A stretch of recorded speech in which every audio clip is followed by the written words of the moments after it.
that. And I thought I'd just do like a, I don't know, not like a lecture style, but I'll just tell you sort of my thoughts and things about how I think things are. So one of the things I wanted to ask to begin with is how many of you actually consider yourselves leaders? Now, there are those who are natural leaders who will throw their hands straight up in the air and say, yes, it's me, you know, that's an A-type personality, like a Trump, an Obama, or even a Sonko, you know. And then there are those who feel it inside, but are too afraid of what others will say about them, or afraid of failing in that leadership role, or being looked at as too cocky. So they're too shy and just say nothing, but deep down, they know. And then there are those who don't feel recording in progress. And I'll tell you why you are a leader. So let's just pin that section in the air for now. And I want to ask you guys another question, is how many of you, when you're at home, leave things to go by? You know, like you don't help your parents, you don't clean up. If there's a dirty glass, you just leave it. If people are chewing sugar cane, you just chew it and leave it on the floor or whatever it is. How many of you are sitting in an area right now where there's chewed food and rubbish on the floor? And I know that's none of you. None of you can allow that to happen because you'll take responsibility and clean it up. And that's what leadership, as small as that sounds, leadership is taking responsibility for yourself in the aim or in the, what do you call it? For the greater good. So now in Kenya, we have a situation where people have become so careless and throw their rubbish all over, which is avoiding and absconding their responsibility as part of a group. No man here lives as an island. We live here together. And so we have to take responsibility in there. So the next thing I was going to speak to you is the aspect of duality. So when it comes to leadership, people only speak of the expectations of the leaders. And oftentimes we ignore citizen responsibility, right? So for example, if you're sitting in a bus from town to, let's say Ngong, you're going to Ngong town, and you're sitting in a bus. And imagine starting the journey, you go up Haile Selassie Avenue, whatever, you see a guy there, he's selling you that sugarcane, you buy that sugarcane. Now, as you're going, you're chewing that sugarcane and you're throwing it outside of the window. So you throw it up Ngong Road, you go up to Dagoretti Corner, you throw it, you go up to Karen, you throw it, you keep going and you're just throwing it until you finally reach Ngong town. You live in Ngong. Now you see where you've thrown it along the way, you are affecting the people that live there negatively. Your impact is a negative impact because you've just destroyed the environment there, as little as that sounds. So I know many people like to say that the reason they throw is because the government hasn't provided the bins and the whatever and whatever. And that's something I'll come to after this.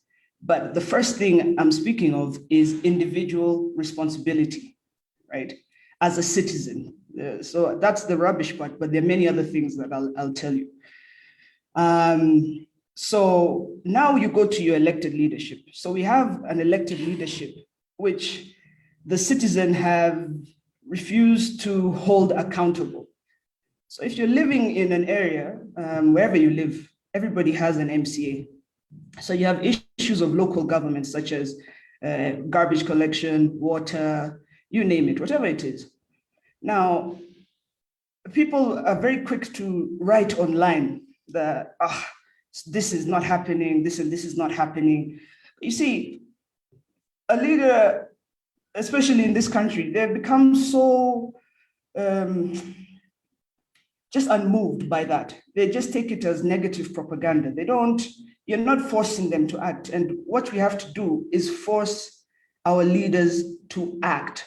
So a good example for students is, you gather a few of you who live in that area, 20 or 30. The MCA, we all know where he or she lives. You go to that MCA's home and very peacefully, you can picket and hold up your signs. But you see, you have now invaded this person's space. So this person must act. Yeah, and that's one thing that in Kenya, we're not holding them accountable. And it takes active participation from us with our leaders because of how strong-headed they are. I'm reminded of a story in America of peaceful protests where it was in the 60s. It was a black, the civil rights era and all that was going on. And the Black people were allowed in the town hall meeting, but they were not allowed to speak. And the white people were making a law, a motion that was going to impact them. So what they did, they organized themselves. And the person who organized them sent them for lunch before this meeting. And at this lunch, they ate nothing but beans. And then they proceed into the meeting hall. And while they're in the meeting hall, nature did what it does.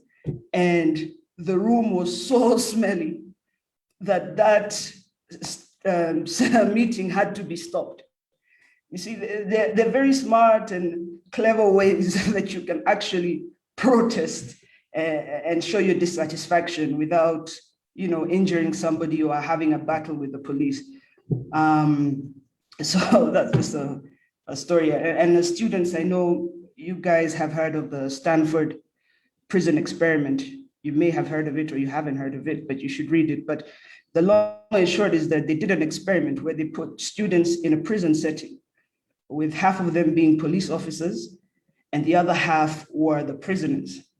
And the experiment had to be stopped abruptly because those that were given the power and the authority were harassing and stressing the prisoners.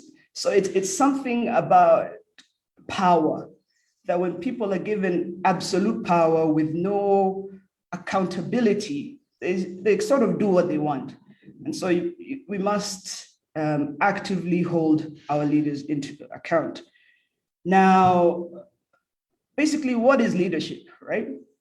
So leadership is the ability to use talent, skills, and emotional intelligence to mobilize people to a common purpose. So I'll say that slowly. It's the ability to use your talent, your skills, emotional intelligence, because you must understand your people, to mobilize people to a common purpose. And usually that purpose is for the benefit of the group, the greater good. So the most important part of that statement is that it's a developed set of skills, right? Some people are natural leaders, right? They're born like that. But just like an athlete who's born with this incredible ability, or a musician or a painter, some of you are drawers, I can't draw to save my life, but I can use tools to help me create things. You have to work on your talent. You can't just sit at home. You have to practice the guitar. You have to train every day for that marathon. You have to do that. And the same thing with leaders. You must do that. You must study. You must study your craft every day. You must study history every day. You must study other countries constantly. And you must continue honing your craft. It's not enough for you to just go there and say like, I've been elected and I sit back, and especially in a country like ours, we're talking about economic policy. So when we did devolution of functions of government and we gave MCAs all this power, they're overseeing budgets. So I like you, you're my friend, but bro, can you read a budget? Do you know about building economies? Do you know how to oversee? I need you to understand that. So those are and it's not a matter of you, once you get there, you must know it, but learn it, learn along the way, keep going, we have to get better. And I hope, you guys will ask me questions about all these things. So basically as a leader, you have to study. One of the things we have in Kenya is that Kenyans are very good at recognizing the problems. And then you have leaders who come in and exploit that. So they come in and say, these are your problems, these are your problems. Yeah, this is the problem, this is the problem. Yeah, we know the problems, you know.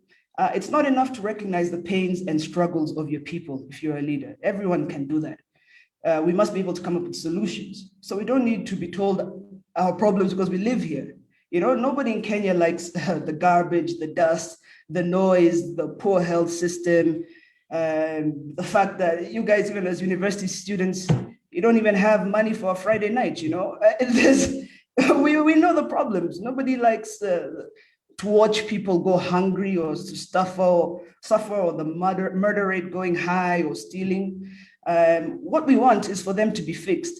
So as a leader and as you're campaigning and as you're in office, you must tell me what you want to do to fix it. You must move from stage A to the next stage and give me those solutions and actively do whatever you can, because you'll always have opposition. Of course, people have different viewpoints on the method, but the goal, you obviously get there. And so in my view, you'd rather have that sort of country where people are giving you actual solutions. And so when you go to the ballot, especially leave all these big things. The problem with Kenya is we have all our elections at once, which is really, in my view, a terrible concept, because the presidential election overtakes everything.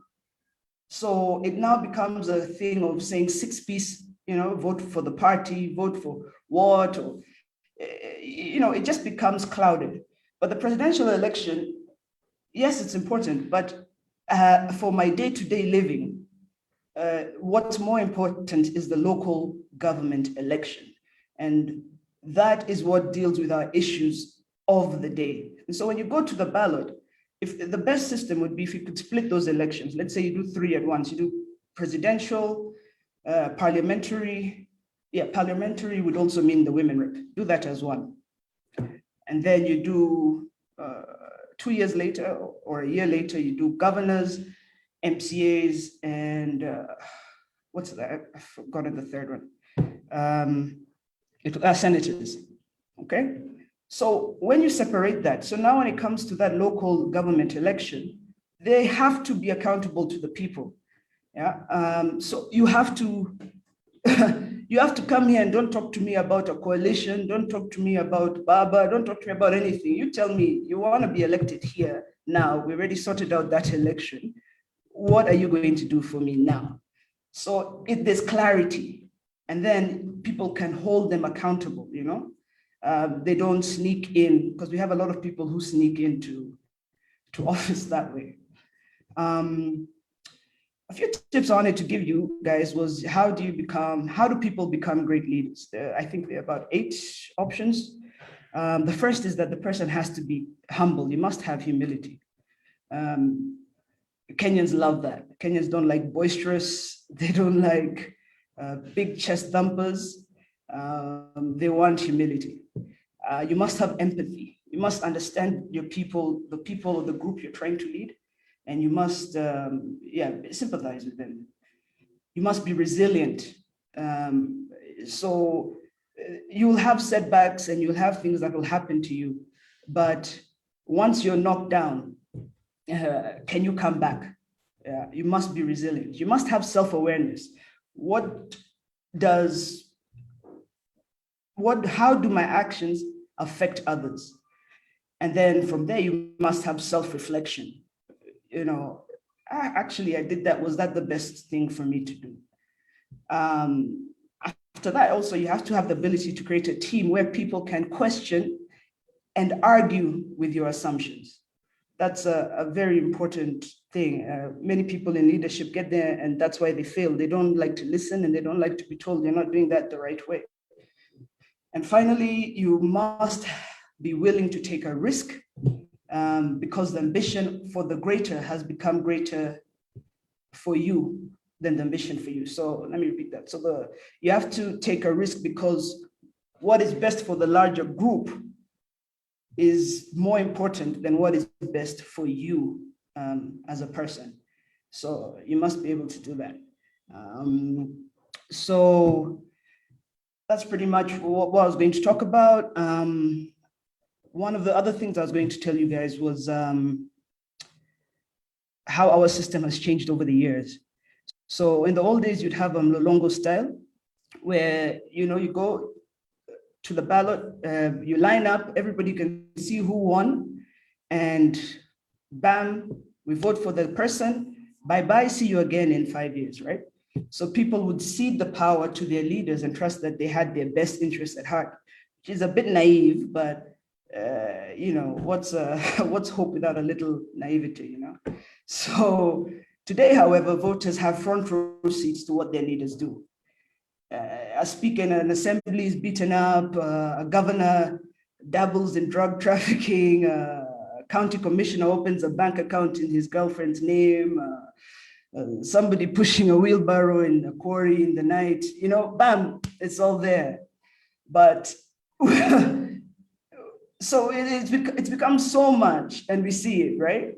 And then, so voters are armed with information, disinformation, propaganda, and everything in between into their own hands, right? But that also, in a very strange way, is, although people see it as extortion and whatnot, is those people seeing a gap in society and also ensuring the safety of those that are crossing. So in many ways, you can cheer them for, taking it upon themselves, but the other hand is that this is something that should have already been provided by the government. So one of the things about this new media, it's become so opinionated and so bold and guided or misguided. People have become so guided and misguided in their political acumen that even escaped convicts can stand and they're elected to office in Kenya. And you have to ask yourself, why does this happen? And the truth is, in my view, it's because